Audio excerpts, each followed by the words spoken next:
प्रभु मृत्युंजय ठाकुरे बाबा धवलेश्वराय बालालिंगाय नमो नमः। दीपं ज्योति परम ब्रह्म दीपं ज्योति जनार्दनः दीपहरतु मे पापो पूजा दीप नमस्तुते। बाबा धवलेश्वर बालालिंग महाप्रभु संसार सुखी रखंतु।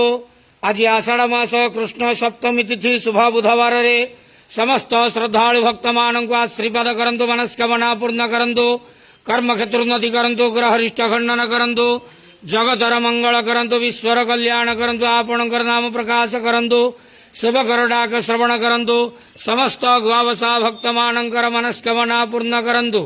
बाबा धवलेश्वराय बालालिंगाय नमो नमः। संसार सुखी रखंतु, आनंद के वार हरि बोलो। आज आषाढ़ मास कृष्ण पक्ष सप्तमी तिथि शुभ बुधवार रे समस्त श्रद्धालु भक्त मानक आशीर्वाद करंतु, आनंद के वार हरि बोल।